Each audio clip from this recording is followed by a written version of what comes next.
نحمده ونصلي على رسوله الكريم فأما بعد فأعوذ بالله السميع العليم من الشيطان الرجيم بسم اللہ الرحمن الرحیم۔ ماں باپ کے ساتھ اچھا سلوک کیجیے اور اس کے حسن سلوک کی توفیق کو دونوں جہاں کی سعادتیں سمجھیے۔ خدا کے بعد انسان پر سب سے زیادہ حق ماں باپ ہی کا ہے۔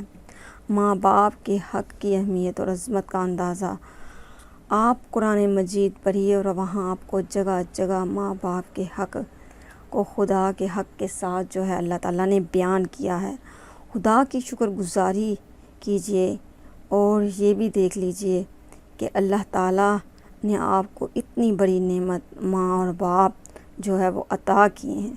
جس کے ماں باپ نہیں ہیں ان سے پوچھ کے دیکھیے، تو جن کے ماں باپ ہیں ان کے بارے میں اللہ تعالیٰ رب العزت نے بہت زیادہ آیات قرآن پاک میں نازل کی۔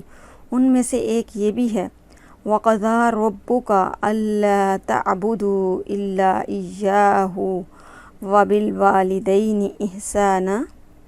بنی اسرائیل کی یہ آیت ہے، اور آپ کے رب نے فیصلہ فرما دیا ہے کہ تم اس کے سوا کسی کی بندگی نہ کرو اور والدین کے ساتھ نیک سلوک کرو۔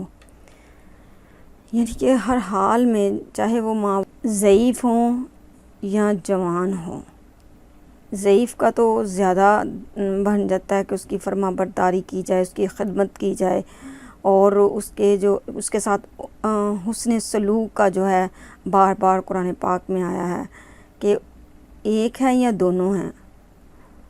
دونوں اگر ہیں تو تمہاری جنت ہے، اگر ایک ہیں تو وہ بھی تمہارے لیے جنت ہی ہے۔ تم ان میں سے ایک کو یا دونوں کو پاؤ تو ان کے ساتھ حسن سلوک کرو۔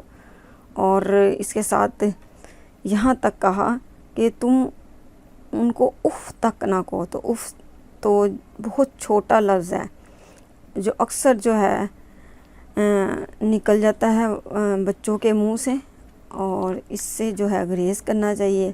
اور اسی طرح حضرت عبداللہ بن عمر سے روایت ہے کہ نبی صلی اللہ علیہ وآلہ وسلم نے ارشاد فرمایا، خدا کی خوشنودی والد کی خوشنودی میں ہے، اور خدا کی ناراضگی والد کی ناراضگی میں ہے۔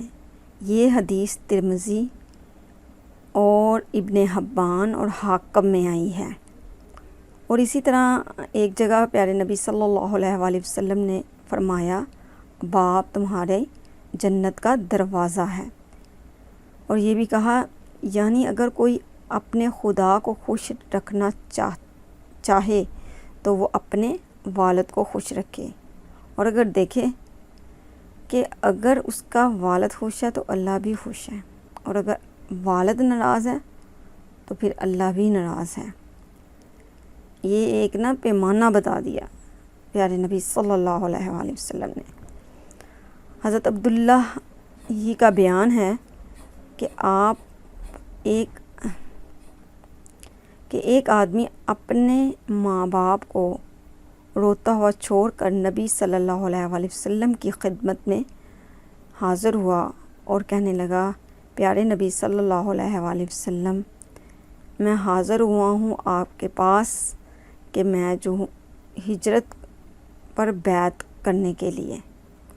تو پیارے نبی صلی اللہ علیہ وآلہ وسلم نے فرمایا، جاؤ اپنے ماں باپ کے پاس واپس جاؤ اور انہیں اس طرح خوش کر کے آؤ جس طرح تم انہیں رلا کر آئے ہو، کہ تم انہی کی خدمت کر لو، یہ تمہارا جہاد ہے۔ ابو داؤد میں یہ حدیث آئی ہے۔ اور ایک جگہ عبداللہ بن مسعود سے روایت ہے کہ میں نے نبی صلی اللہ علیہ وآلہ وسلم سے پوچھا، کون سا عمل خدا کو سب سے زیادہ محبوب ہے؟ نبی صلی اللہ علیہ وآلہ وسلم نے فرمایا، وہ نماز جو وقت پر پڑھی جائے۔ میں نے پھر پوچھا، اس کے بعد کون سا عمل خدا کو سب سے زیادہ محبوب ہے؟ فرمایا، ماں باپ کے ساتھ حسن سلوک میں حصہ ڈالنا۔ میں نے پوچھا، اس کے بعد؟ فرمایا، خدا کی راہ میں جہاد کرنا۔ یہ حدیث ہے بخاری اور مسلم میں ہے، اور ایک بہت ہی پیاری حدیث ہے جو باپ کے لیے خاص آئی ہے کہ ایک بار نبی صلی اللہ علیہ وآلہ وسلم کے پاس ایک آدمی آیا اور اپنے باپ کی شکایت کرنے لگا کہ وہ جب چاہتے ہیں میرا مال لے لیتے ہیں۔ نبی صلی اللہ علیہ وآلہ وسلم نے اس آدمی کے باپ کو بلوایا۔ لاٹھی ٹیکتا ہوا ایک بوڑھا کمزور شخص حاضر ہوا۔ آپ صلی اللہ علیہ وآلہ وسلم نے اس بوڑھے شخص سے تحقیق فرمائی تو اس نے کہنا شروع کیا، خدا کے رسول صلی اللہ علیہ وآلہ وسلم، ایک زمانہ تھا جب یہ کمزور اور بے بس تھا اور مجھ میں طاقت تھی، میں مالدار تھا اور یہ خالی ہاتھ تھا، میں نے کبھی اسے اپنی چیز لینے سے نہیں روکا۔ آج میں کمزور ہوں اور یہ تندرست اور قوی ہے، میں خالی ہاتھ ہوں اور یہ مالدار ہے، اب یہ اپنا مال مجھ سے بچا بچا کر رکھتا ہے۔ بوڑھے کی یہ بات سن کر رحمت للعالمین رو پڑے اور بوڑھے کے لڑکے کی طرف مخاطب ہو کر فرمایا، تو اور تیرا مال تیرے باپ کا ہے، ماں باپ کے ساتھ حسن سلوک کریں، ان کے ساتھ ادب اور احترام کے ساتھ پیش آئیں، ان کی خدمت کیجیے اور ان پر اپنا پیسہ خرچ کیجیے، کیونکہ خرچ کرنے میں بھی جو ہے سب سے بہترین جو اولین فریضہ ہے وہ ماں اور باپ ہے کہ اس پر خرچ کیا جائے۔ البتہ اگر وہ شرک اور نافرمانی کا حکم دیں تو اس میں اس کی اطاعت سے انکار کر دیا جائے اور ان سے یہ کہہ دیا جائے کہ جو سورہ لقمان ہے اس میں یہ بات آئی ہے، اور اگر ماں باپ دباؤ ڈالیں کہ میرے ساتھ یعنی اللہ کے ساتھ کسی کو شریک بناؤ جس کا تمہیں کوئی علم نہیں، تو ہرگز ان کا کہنا نہ مانو اور دنیا میں ان کے ساتھ نیک برتاؤ کرتے رہو۔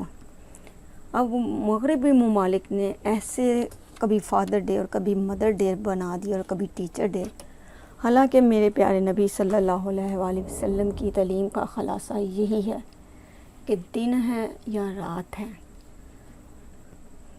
کوئی بھی گھڑی ہے، ہر گھڑی میں والدین کی فرما برداری کرنی ہے، اور وہ فرما برداری کس لیے کرنی ہے کہ میرے اللہ رب العزت نے فرمایا، اور خاتم النبیین صلی اللہ علیہ وآلہ وسلم کی تعلیمات کا نتیجہ یہی ہے کہ اپنے والدین کے ساتھ حسن سلوک کیا جائے۔